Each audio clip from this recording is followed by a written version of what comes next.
Okay.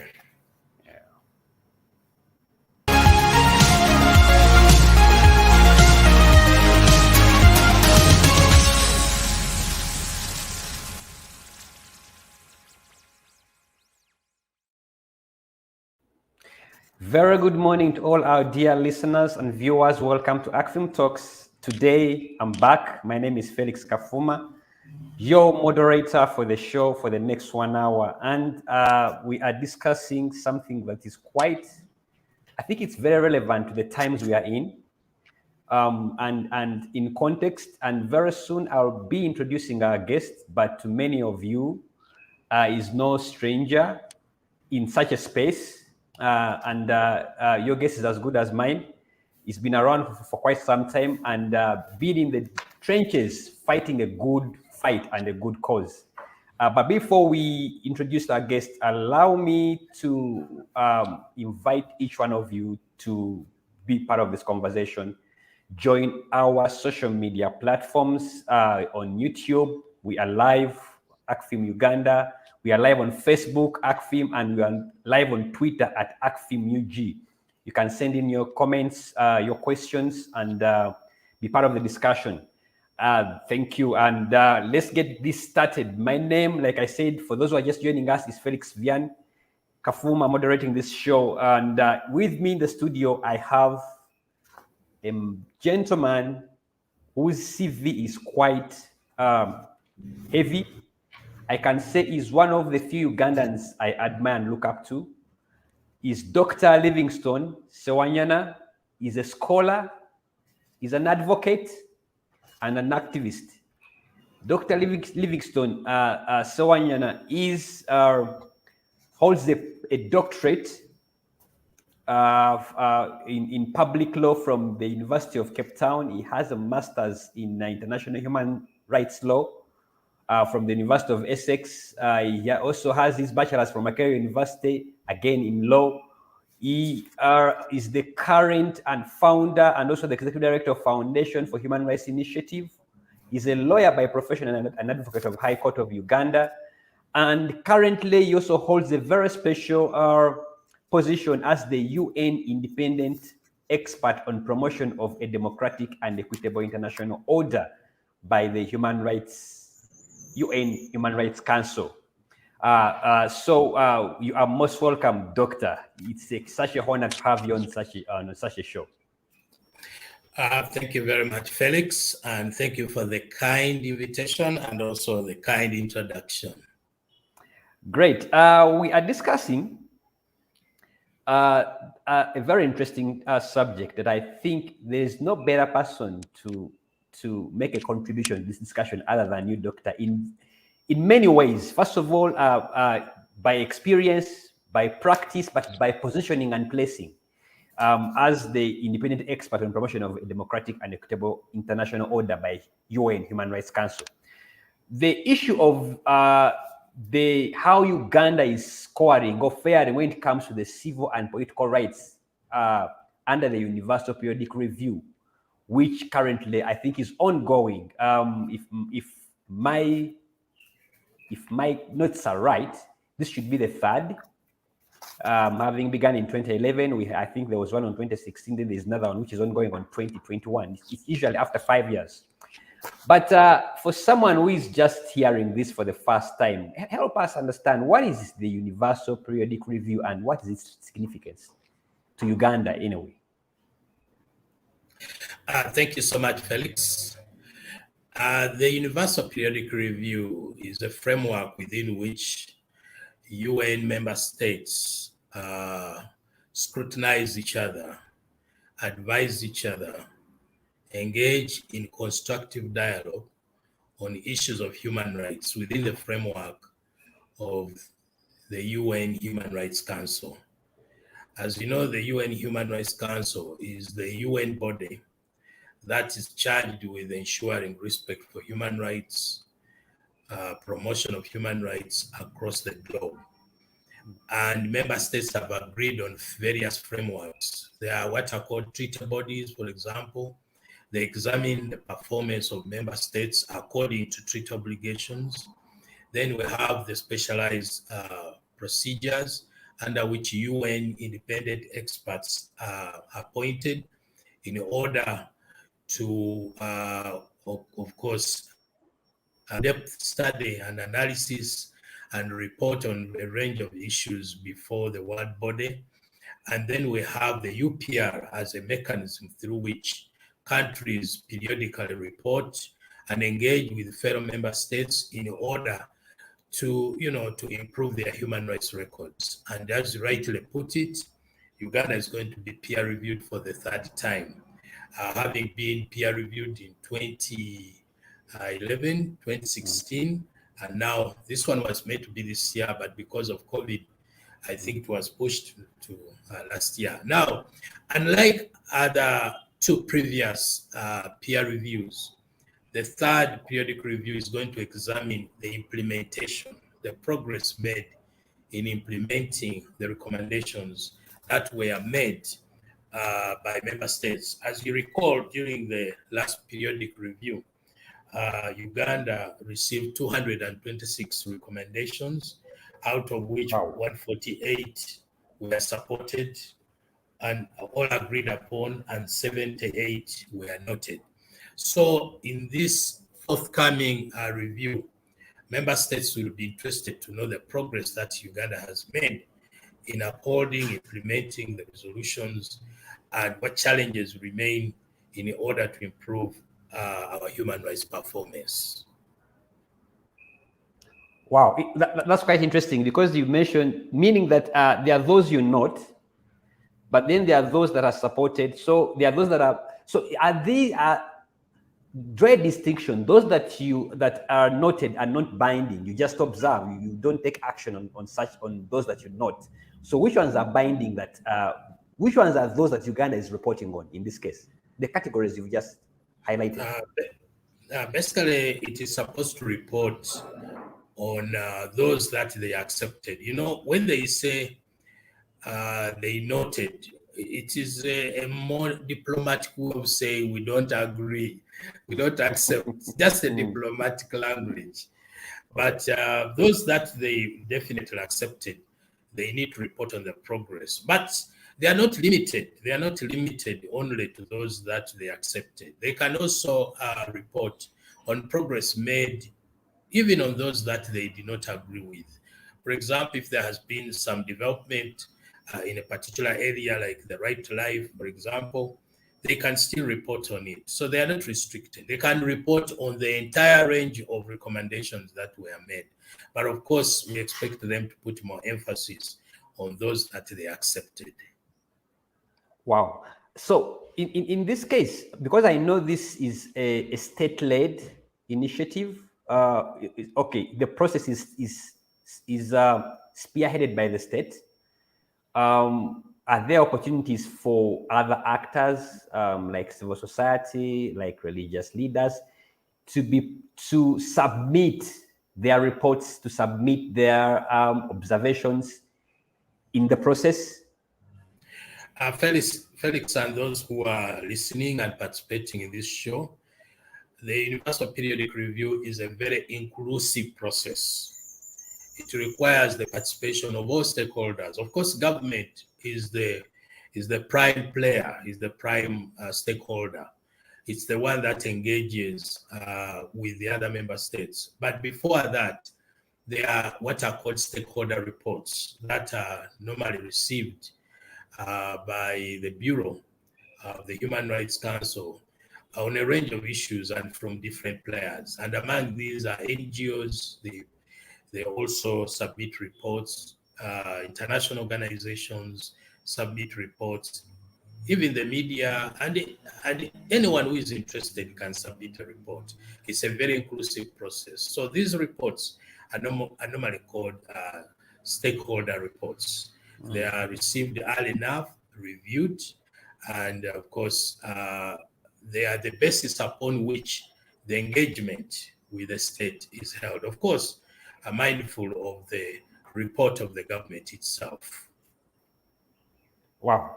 Now, I've had a chance to look at some of the reports that were submitted in 2011 and a few 2016, and there's something quite interesting. There's a thread that makes me make this observation that I would want us to have a discussion on. Interestingly, the issues that were raised in 2011 are the same issues that have also been raised in 2016. The same issues that that speak to human rights violations, issues around media freedoms, arbitrary arrests, torture and detention, draconian laws, disregard of rule of these reports that especially the stakeholders that have been submitting, I've looked at them. The issues they raised in 2011 are the issues they raised in 2016. And if I look at the last 5 years, I don't think we've those issues have in any way changed. Probably the change is more in terms of the how now more rampant they are or how more prevalent they are.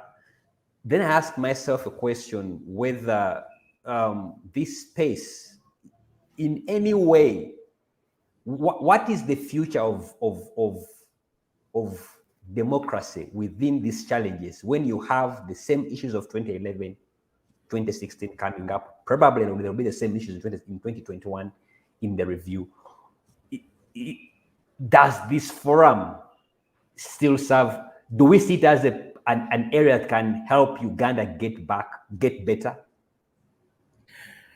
I entirely agree with your skepticism, and definitely considering the fact that most of these issues still recur, and there seems not to be significant progress, raises a lot of concern as to whether this platform is indeed a useful one.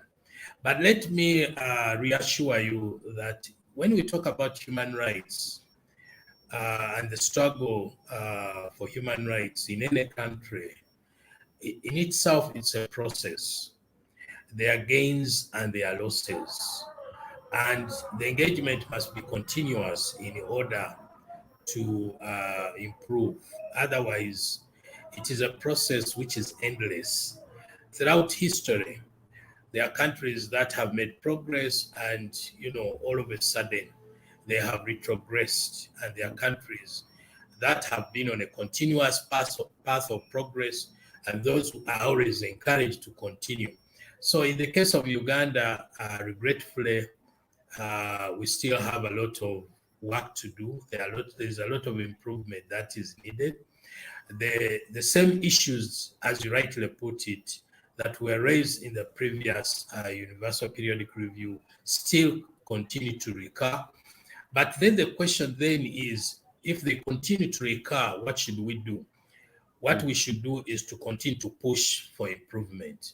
We cannot give up, because as long as we are alive, we are entitled to the enjoyment of those rights, our generation and other generations to come. So we must constantly and continuously engage, and that platform is an opportunity, because states worldwide don't want to be ashamed. They don't want to be put in the spotlight or on the spotlight. So that's the very reason you'll find, shockingly, when you read the report of government, it is going to paint a very positive picture, and you will be shocked the extent to which they want their peers to believe that they have made a lot of progress. And thanks to the stakeholder reports from other actors, issues are raised which are not necessarily brought out by the government report. Recently, I had a similar exchange when the Uganda Human Rights Commission organized their live talk show, and I heard from the Minister of Foreign Affairs, who were among the panelists, say, "Oh, we go into this process as a voluntary process. It's because we are convinced about the process, and therefore we definitely are committed. So no one should think otherwise. We must ensure that there is a continuous engagement and dialogue. It's a constructive process." So you'll find that on the side of government, they are constantly, reassuring their peers that all is well. And on our side, we are constantly telling whoever wants to hear that things need to be improved. It is that that perspective or that exchange that then will lead to better results. So we should not give up, and that's the very reason why the third periodic cycle has been devoted exclusively to assessing progress in implementation. So countries will be more keen and more interested in knowing what progress have you made. It's not just diplomatic language, diplomatic arguments. They will get down to the root of the matter. Why have you failed to make progress on a particular matter? When we met you in 2016, you told us, yes, you were doing this. What stopped you from doing it? That is why the third cycle, to many of us, is a promising exercise. Are there sanctions for a country that just does not implement recommendations or does not show cause to respecting the space and implementing? Because let's assume country X has been in this space for 3-4 years. I think this initiative began in 2007. I don't know, you may correct me. But if after 3 cycles, it doesn't get any better, are there sanctions, or it's just a voluntary space? We just talk to each other and it's a take it or leave it? Felix and our viewers or listeners, you should be mindful that you should not look at this particular exercise in isolation. There are very many UN processes that go on and have a bearing on the need for countries to uphold human rights, because human rights in itself is an obligation of states, but it's also a commitment made under various treaties. Therefore, don't look at this in isolation.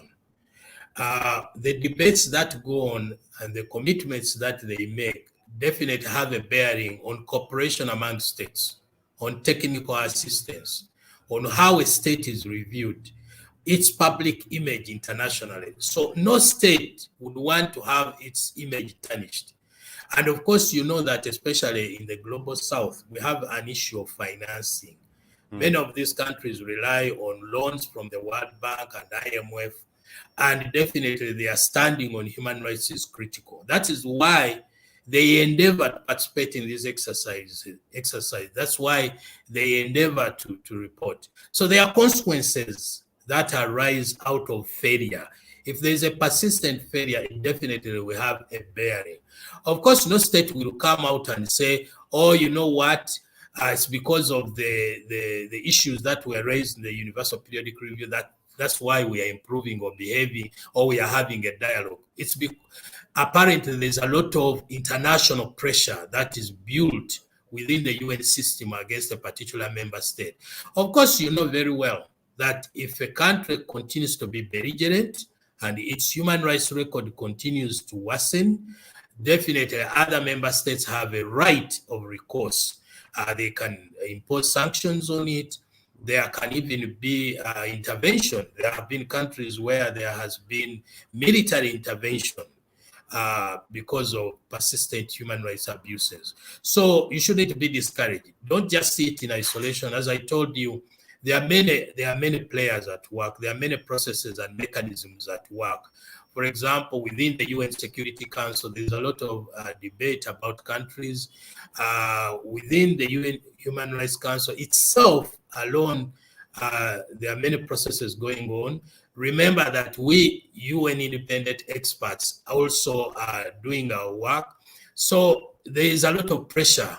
There are a lot of engagements going on behind the scenes, which you cannot see. And those have definitely political, social, and economic ramifications. Wow. This is interesting. Now, in your capacity as the UN independent expert on promotion of a democratic and equitable international order by the UN Human Rights Council, the last 5 years of Uganda's democratic journey, I just want to pick your expert opinion and view. How would you sum up the last 5 years of Uganda's democracy? Are we on the path? Or are we regressing? What do you see? Okay. I don't know whether what I see is what you see. Okay. Before I respond to your question, let me also use this opportunity to enlighten viewers about my mandate, because it's a very interesting mandate which many people don't know, having been established by Human Rights Council Resolution 18.6. Now, that being a UN independent expert on the promotion of a democratic and equitable international order, I'm responsible for the strengthening of human rights, rule of law, democracy worldwide. So I analyze performances of countries, but beyond that, I also look at the international system. Actually, I am the mandate holder who actually profiles regularly and analyzes the international system and assess the extent to which it is either democratic, equitable, and the necessity for reforms. Right from the UN Security Council, I am the person who has to examine the performance of the Security Council, the UN itself, the different mechanisms. I look at different world bodies, for example, the World Bank, IMF, the World Economic Forum, the Economic Cooperation for Economic Development. I look at the international financial system. For example, I again want to invite our viewers that my report will be coming up. The fourth report I'm presenting is coming up on 20th of September before the UN Human Rights Council in Geneva. And I will be speaking about the need for renewed multilateralism in the defense in combating COVID-19 and other related challenges. So my mandate is the one that analyzes justice, performance, rights across the world. And most of the reports that I actually release, they have a bearing on the global performance. Now, coming back to Uganda. Looking at Uganda, I would say it has experienced a democratic reversal over the last 5 years. There has been generally, without prejudice, a lot of retrogression in many areas. It is a country that was known for being very stable. That's a big issue. Recently, I participated in a webinar hosted by Kumba University, where we were discussing issues of security. And I said that there has been too much emphasis on physical security and less emphasis on human security, and that there is a need to start looking at the nexus between physical security and human security. What is this all about? When we talk about human rights, we are talking about human dignity. We are talking about justice. We are talking about fairness. We are talking about inclusion, participation, and accountability. In fact, every time we talk about civil and political rights, those are the values that we are analyzing. Values of inclusion, participation, fairness, justice, accountability. And then we are saying dignity is paramount. So in whatever you do, you must uphold the dignity of the human person.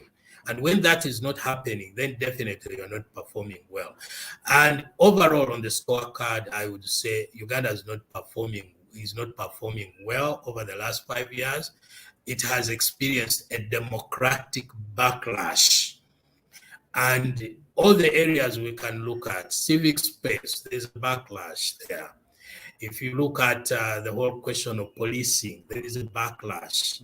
When you talk about human security, how people feel and perceive security agencies and how they are treated, there is a backlash. How people, the extent to which people are included, there are many people who believe they have been excluded. They no longer believe that they are part and parcel of the Ugandan ecosystem, if I can call that. They feel excluded. There is a lot of despondence. There is fear within the public, the way it is treated. And of course, COVID-19 has exacerbated this whole feeling. There is a chilling effect on the population. There is definitely a failure on the part of the state to make people believe that they belong, the issues of discrimination, exclusion. So there is generally a poor performance in many areas. On the question of electoral democracy, which I'm sure ACFIM is very interested in, there hasn't been much progress since 2016, despite the recommendations that were made by the Supreme Court. So you will find that you cannot score it fairly. But that's not to say that there are no positives. There are some positive developments here and there, but on the scale, they don't weigh substantially. I would say that overall, our picture is poor, and therefore there is need for improvement. I would say, for example, at the legislative level, Uganda has done well in terms of adopting legislation on various fronts, whether torture, cruel, inhuman, and degrading treatment, all to ensure that there is a moratorium on executions on many fronts. But overall, you will agree with me that in terms of inclusion, in terms of participation, accountability, it hasn't scored well. Just the other day, I was on a webinar organized by the Global Preparedness Board. That's a global body that examines what UN member states on how prepared they are in terms of COVID-19. And we're examining the responses of various member states. When you look at a country like Uganda, despite the fact that we are party to the Abuja Declaration that provides that member states must in Africa devote at least 15% of their budgets to health. Our health architecture, again, leaves a lot to be desired. There has been very limited investment to the extent that when we got a global pandemic like COVID-19, we're not prepared for it. And of course, everyone can attest to his or her own experience. So overall, I would say there hasn't been tremendous progress, although there is room for improvement. Wow. We are still with Dr. Livingstone Sawanyana, who is the founder and the executive director of Foundation for Human Rights Initiative. He's a scholar. He holds a doctorate. He's an activist. He's also an advocate. He's been around for a long time in the arena of promoting human rights and good governance. And we are discussing how is Uganda scoring when it comes to civic and political rights, because we are now undergoing a review, a universal periodic review. And we are having a conversation in that area. But before I leave that point where we are discussing the issue of Uganda's performance, there are those who've argued that globally there is a decline, a reversal, democratic reversals. It's not just unique to Uganda, but it's also it's a global trend. I need to pick your thought on that. We've seen some of the countries we esteem to be the godfathers of democracy having their fair share of challenges. I would want the doctor to share his thoughts on this, whether isn't this more of a global trend, and what does this mean to democracy as a whole? Because we are seeing more people subscribing to the leftists as opposed to the rightists. I think you are right. There has been a global backlash in terms of human rights. When we talk about issues of civic space, they are not restricted to Uganda. Definitely, poverty has been on the increase worldwide. COVID-19 has not made it any better. And all over the world, issues of policing have come to the fore. We just saw the other day in the US what happened when George Floyd was killed by a police officer. We also are aware that all is not well. Opposition in many countries is under attack. NGOs are also under attack. That's the very reason why most recently the UN Secretary General issued a global call for action calling for countries to sort of rededicate themselves to issues of human rights. Increasingly now we are talking about building better. That is now the new term. Building better. Building better is all about global efforts to, of course, uphold the SDGs. You know that the SDGs were an important innovation built around human rights. And now we are asking ourselves that if the SDGs are to be realized, then definitely human rights must be at the fore. So you are right, Felix, there has been a global backlash, and the world over we are talking about building better, thinking better, figuring out how best to emerge out of this crisis, especially with the advent of COVID-19. When COVID-19 struck, different countries behaved differently. But of course, there are scales. Felix and our listeners must be mindful of this. There are also scales. Yes, there could be a backlash. Yes, nations may not be doing well in human rights, but there are countries, despite COVID-19, despite the backlash, who are maintaining some agreeable, let me say, reasonable standards of human rights respect, despite the COVID-19. So yes, much as you can say there has been a universal backlash, but that doesn't mean that all countries are behaving poorly. There are countries which have a commitment to improve. There are countries which are acting fairly in the interest of citizens. For example, you had the other day when COVID-19 struck, the US, they reviewed their social protection measures. Those people who were pushed out of employment, they got some subsidies. Now, when you come to a country like Uganda, where are the subsidies? There are no subsidies. People they are pushed out of employment. They have nothing to resort to, and everyone is for himself and God for us all, as Lord Canning said. So at the end of the day, you feel that their countries, despite the challenges they are going through, they are more committed. They are doing their level best. They are trying to act fairly in the interest of the majority. And then there are countries which have left everyone to his or her own to survive the way you want. If you have an income, if you don't have an income, it's up to you. So again, let me just cross over just to the neighboring republic where I've just been recently, Nairobi.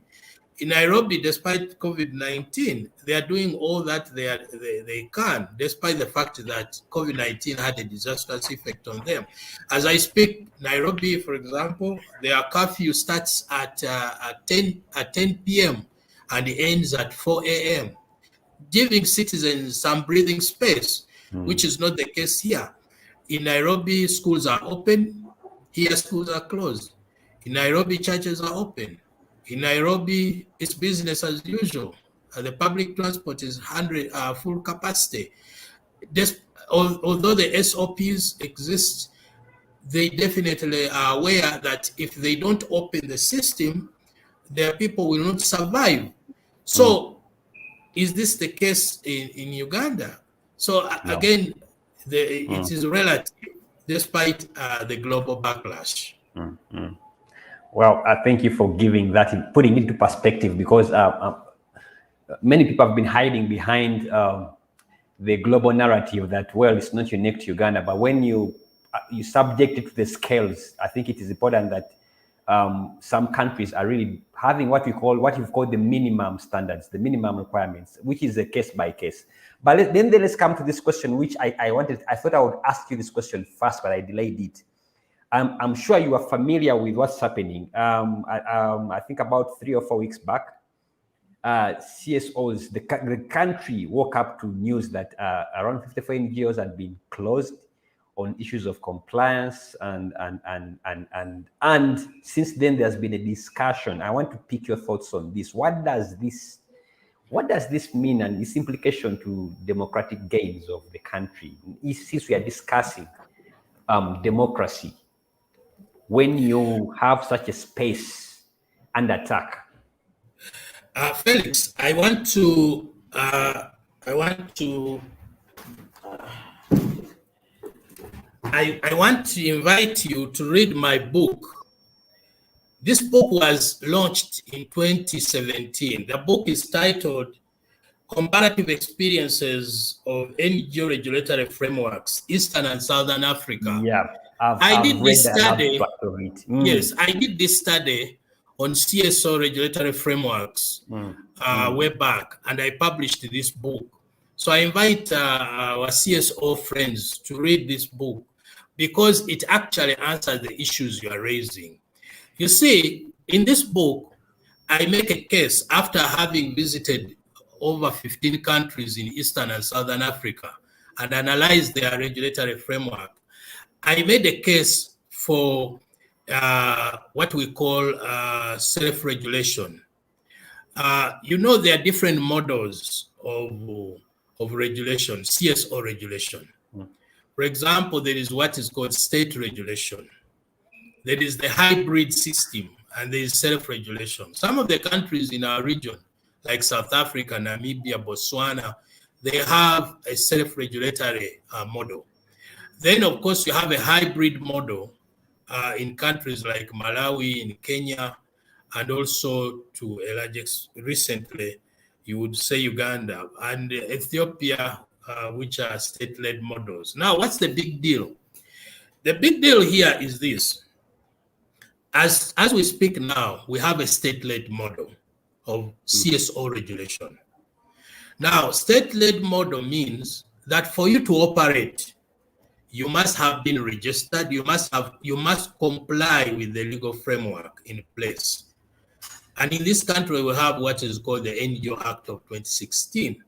The NGO Act imposes certain obligations on different parties. It establishes the NGO Bureau, which is supposed to regulate, coordinate, and ensure that NGOs operate in a safe space and a given enabling environment.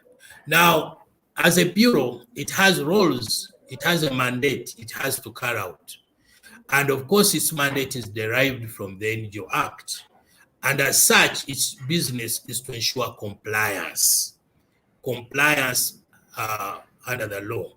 If you don't comply under state-led model, you cannot operate.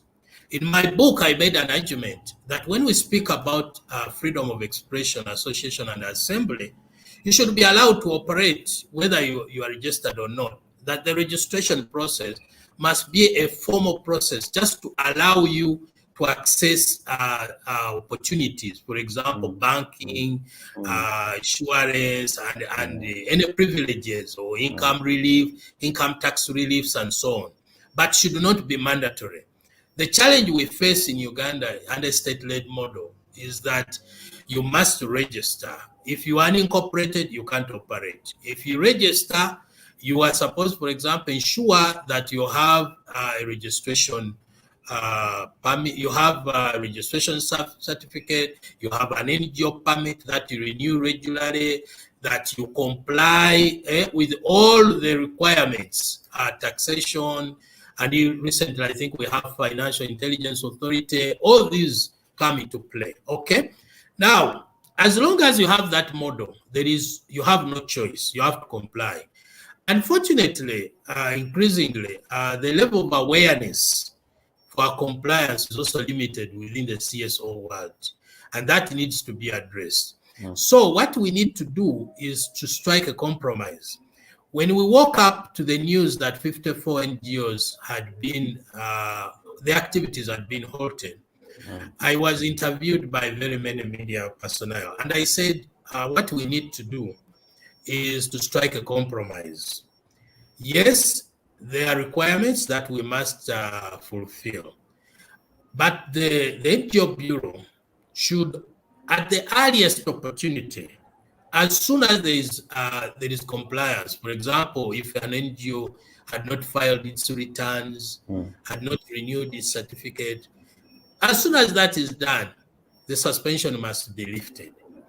So in the interest of ensuring that the groups operate, because they have a role they play, they have a service to the Ugandan citizenry. But definitely this calls for what they call striking a delicate balance. If it was a self-regulatory model, you would definitely have those issues. But as long as you have a state-led model, you definitely have no choice, because you have a regulator who requires compliance and you have to comply. You can't simply say, because I am a citizen of Uganda, I can operate in any part of this country, I can say whatever I do. Yes, but the law will say, please, you can't do that unless you comply. So we have to strike a compromise. I called for constructive engagement and dialogue between the Bureau and the CSOs that are affected. But I have called upon, on many occasions, the relevant authorities to look into the possibility of reforming the current law. The NGO Act as it stands, it's not a very bad law as such. Because, by the way, it has some very important and progressive provisions. Among them, for example, allowing CSOs or NGOs to do business. They are allowed to do business if they only knew that, as a way of ensuring sustainability. But on the other hand, there are also restrictive provisions, to the effect that you must renew your permit. There are a lot of consequences, financial and logistical considerations there. Sometimes getting these recommendations and the approvals are not easy. We are required, for example, to enter into memorandum of understanding with the local governments. Some of the local governments are not to secure those sort of MOUs. They themselves may not have a good understanding of what NGOs do or CSOs do. So there are difficulties sometimes in securing the required documentation. That is when I call for constructive engagement, that the Bureau should understand that its business is to grow the sector, is to create an environment, an enabling environment for the sector. That a restrictive approach will definitely limit the scope for operations of the sector and, of course, have a chilling effect. So it is that balance that needs to be struck between compliance and ensuring that there is an enabling environment. But on the other hand, I think as CSOs need to have a firm look at the act itself and work towards its reform, because it definitely has restrictive provisions. It cannot allow you to operate, to have a political angle.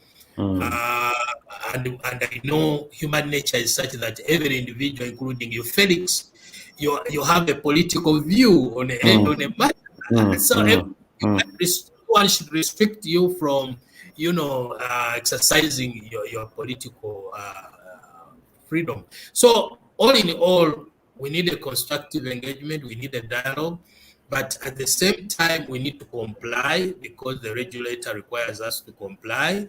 And overall, I think there is need to reform the law in order to bring it into conformity with the internationally accepted standards.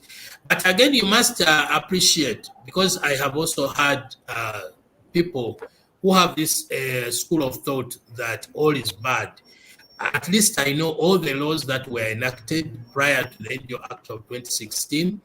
I know the processes through which those laws were enacted. I remember the NGO statute, I think it was of 1989, and all the one of 2006, the registration, the Registration Act of 2000, I think 6, they were more restrictive than the NGO Act of 2016. So there has been some progress in terms of the regulatory framework, but I think we need to push more to ensure that there is a more enabling environment for NGOs to succeed. Wow. This is quite interesting. I think now, for viewers out there, I think this is a must-read book. And especially for those of you who are in this sector, I would encourage you to access that book, that copy of the Comparative Experiences of the NGO Regulatory Frameworks, Eastern and Southern Africa, 2017. It's a book by Dr. Livingstone Sawanyana. I think it's a very relevant book in the current times. But still on that question, because you raise very interesting perspectives that because I've hosted here a number of actors from the NGO sector, and their thoughts on the matter have been by and large shaped by where they are and how much they are affected. The interesting thing is that you clearly remind Ugandans that the NGOs, the model we are pursuing is a state regulatory model. And that means, above anything else, comply. Whether it's good or bad, I think it's a starting point. Comply with the law. But now there are also that argument that has been raised that I would want you to look at, the issue concerning the spirit behind the enforcement of this law are not necessarily to regulate, but to police, to control the civic space. That even when, because there have been arguments that even when you comply to the law, there will always be a loophole the state will exploit, either within the law or not, to do the policing role and the controlling role, as opposed to regulatory role. And that has been the argument of where is the state putting more emphasis? Is it on the regulatory role or on the policing and the controlling role? And in this case, they are even looking at some of the CSO actors who are engaging in issues around governance, that using the law per se is that the way government is using the law, it's not necessarily very progressive towards supporting this sector to thrive. I need you to kind of like help us debunk this theory. Felix and our listeners, going back to the discussion we had, once you have a state-led model, the underlying thinking is that you'll be controlled, that you will be policed, that restrictions will be imposed on you. That's what a state-led model is all about. A self-regulatory model basically is all about it's all just about creating an enabling environment. It's all about allowing you to express your freedom and enjoy it to the best. So what you're asking has a lot to do with the model itself. So for one to argue that, yeah, they are simply policing us, they are controlling us, they are restricting us, definitely is to be less mindful of the model you are talking about. That's the model that we have. So if you want to have more freedom, less control, then definitely you should pursue a different model. And as long as that model exists, that's what it will do. Now it's now left to you. That they are not allowing you the space, they are not interested in what you do. Definitely, there is a spirit behind the law itself. There is a spirit that underpins the enactment of that law. They wanted, according to them, a more responsive sector. They wanted, according to them, a sector that is within their control. They wanted a sector that does not harm them, does not harm their political interests. They wanted a sector that they can hold accountable at any time. And that's what the law is all about. So when the Bureau exercises its function, it's actually working within the spirit of that law. And for you to have a different school of thought to say, oh, you know what? They are not allowing us the space. You are being simply naive. Either you are naive, or you are not well informed, or you are simply being reactionary and emotional.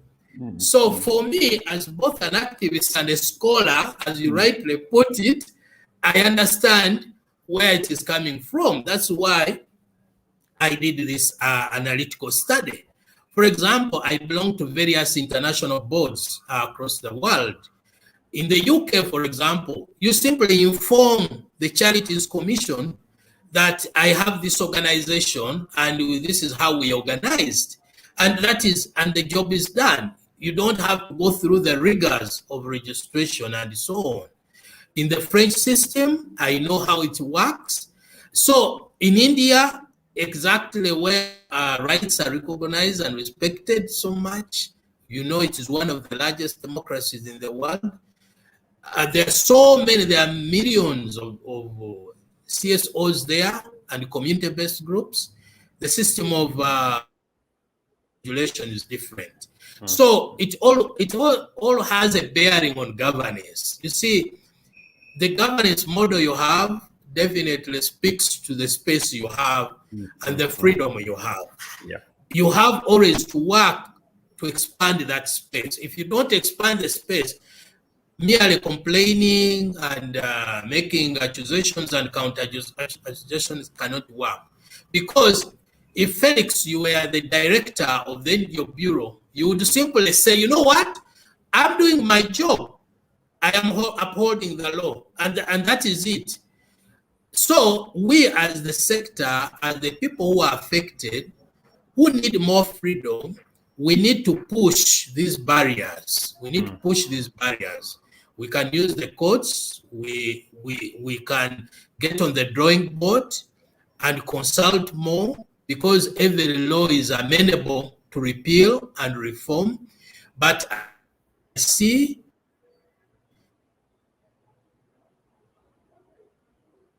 until those reforms take place, that is where we are, unfortunately. You can also do a very simple a simple comparison between the 1990s and the current period. You see, being in the CSO sector, oh, because I'm an NGO, this is what I'm saying. But what about the church? What are they saying? What about the private sector? I also hear a lot of complaints from the private sector, from the trade unions. Are they alive or sound? Are they alive or dead? I ask myself. So it does not only affect you, it is affecting a range of other players. And unless you take proactive measures to improve, you definitely are bound by that system.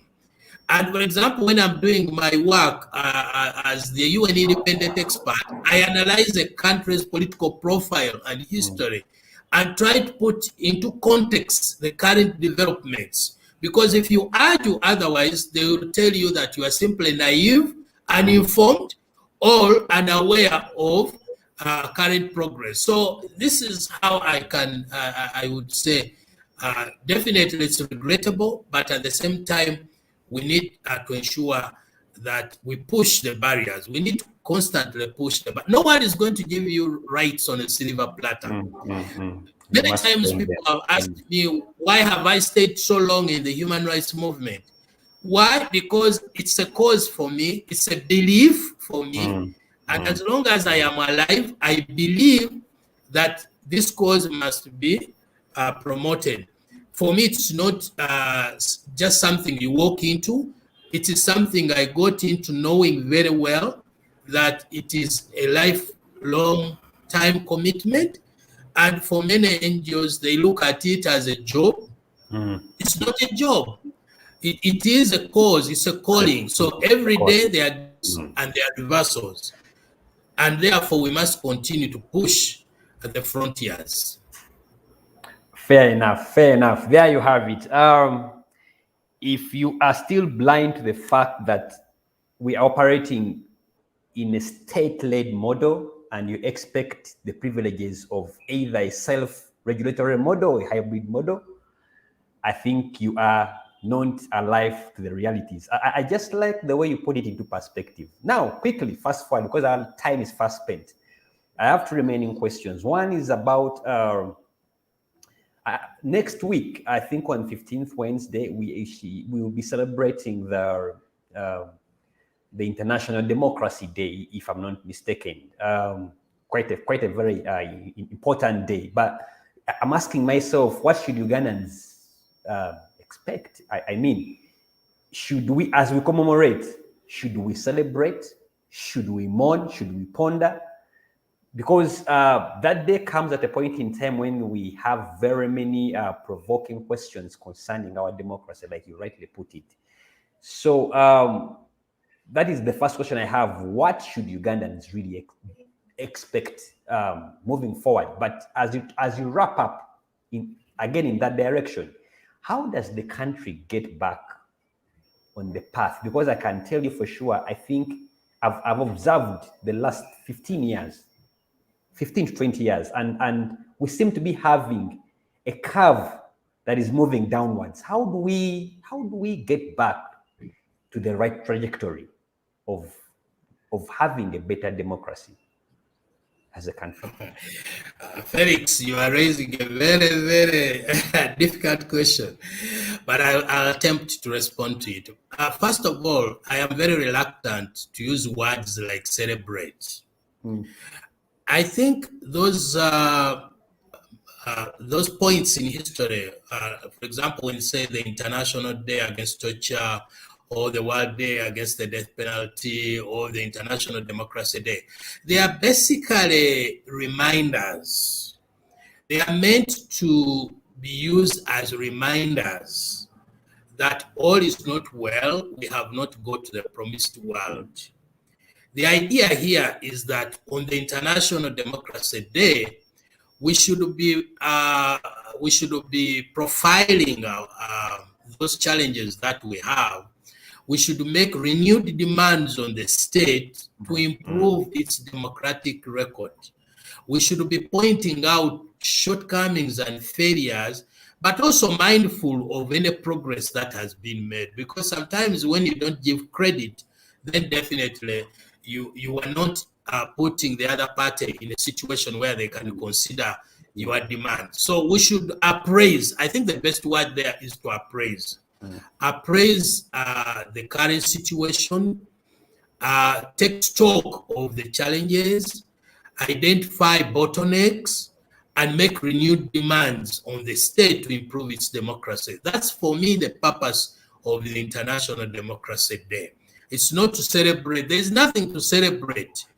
Sure. There is, if on the other hand, what we have is to constantly make a case. We make a case on issues of access to justice, civic space, on policing, on the whole question of economic, social, and cultural rights, on issues of domestic violence. There are very many issues that we need to address. Issues of health, education, all these are issues. They have a bearing. Remember, when we talk about democracy and human rights, we are talking about the indivisibility and interdependence of rights. We can't simply talk about civil and political rights without making reference to economic, social, and cultural rights. Because a poor man cannot celebrate anything. A poor man is vulnerable. He cannot speak.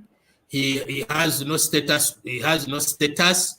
He cannot make demands. All these things. So poverty is closely linked to the whole question of political consciousness. So again, on that day, that's what I can say.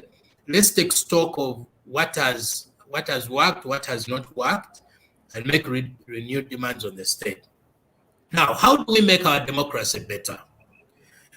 That's a multi-million Felix, because it has a bearing on state performance in the first place. It has a bearing on the existence of political will. It has a bearing on the involvement of all sorts of stakeholders, starting with the international community, the state itself, of course, civil society. All players have a role to play in reversing the trend. You cannot do it in isolation. You cannot say because we civil society have set ourselves the following mandates and objectives, we shall achieve it. Whatever you do has a bearing on what other people do and achieve. So the private sector is instrumental in this, because issues of financing are critical to improvement of people's economic welfare and their ability to demand. Issues of health are equally important. So the political elite have a role to play. The international community has a role to play. Civil society has a role to play.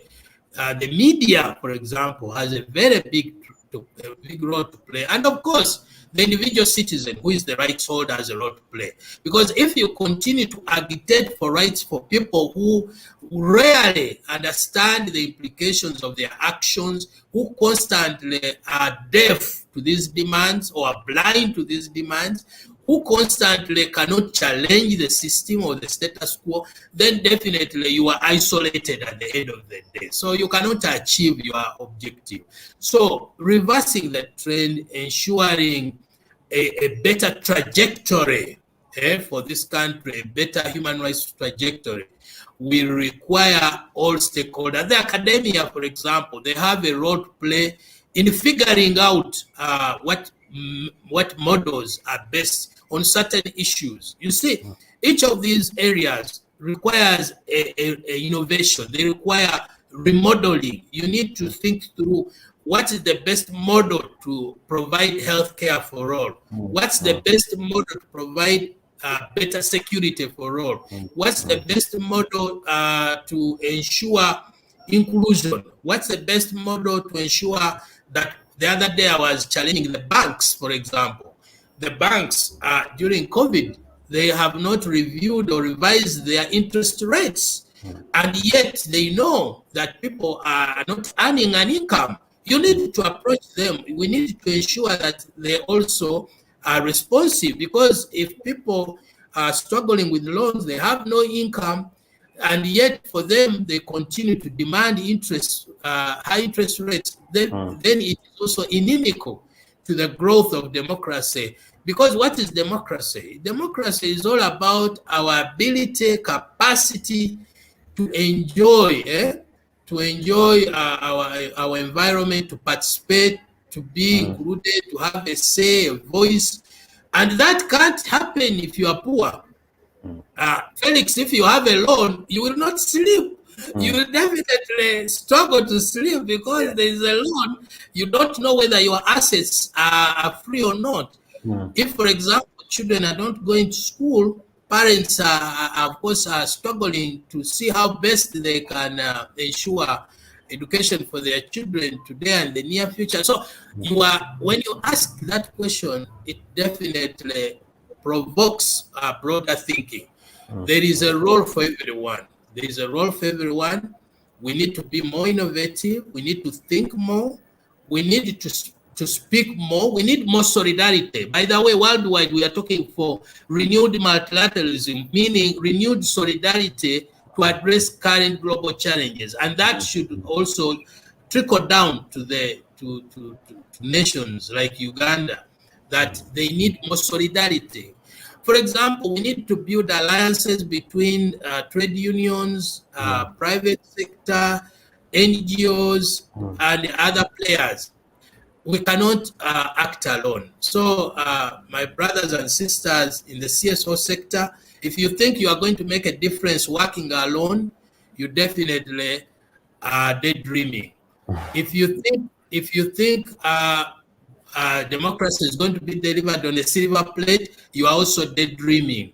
If you don't push the frontiers, you definitely will continue to be clobbered. And that is a reality. And it's not only here. I have come across this in many countries. Wherever I go, definitely we need more solidarity. We need more activism. We need more innovation. We need to adopt better models that actually are applicable. Because even civil society, Felix, now, they are using all the models to deliver services, yet they know very well that within the COVID-19 pandemic, it requires a different approach. So we need to innovate. We need to think aloud. We need to work more in solidarity. We cannot use the same thinking, the same ideas for a period that is, for all intents and purposes, very different. So that is my very simple response to your dilemma, or to our dilemma, your question. All in all, I invite civil society all NGOs, because sometimes when we talk about NGOs, we think we are all embracing. We are simply talking about a very small group of people compared to the civil sector, because civil society is a very broad thing. Anyone who is not within government is in civil society. So whenever we talk about civil society, we must also be mindful that we are a very small fraction of civil society. NGOs are a very small fraction of civil society. And no wonder NGOs have been a lot under attack, because they claim a space sometimes which is highly contested. So all in all, building alliances, solidarity, being more innovative, building more inertia, and of course thinking aloud will help us to reverse that trend. Thank you so much, Doctor. That wraps it up. We should build alliances, work in solidarity. Innovation is at the core. We should have better models, and we need to push the frontiers. The take home for me is that everybody has something to do towards achieving democracy. Thank you so much, Doctor. It can never get any better.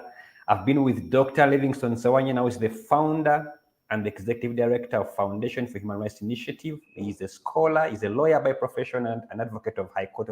He holds a PhD in public law and a master's also for international human rights law. And he has published widely on human rights, corporate governance, and public sector management process and access to justice.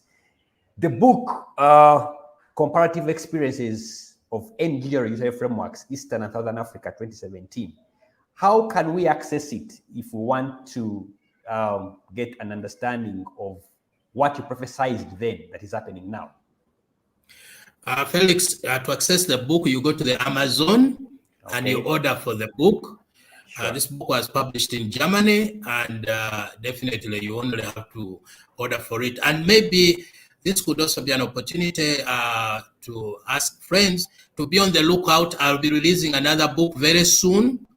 And this book is on human rights in Uganda, The Elusive Promise. I invite them to look out for this book. It should be coming shortly, and to answer some of the questions and dilemmas that we have, and the issues and challenges that we continue to face. Oh, we are surely on the lookout for that book. The title alone suggests a very interesting book. Thank you so much, Doctor, for being part of this conversation. It's always a pleasure to have you and to share with us your experiences, your wise knowledge and counsel. It's always a pleasure. Thank you. From me, Felix, who has been your host for this talk show. My time is fast spent. I want to wish you a very good week ahead. And please, COVID is still here. Practice the SOPs. Bye-bye. Stay blessed.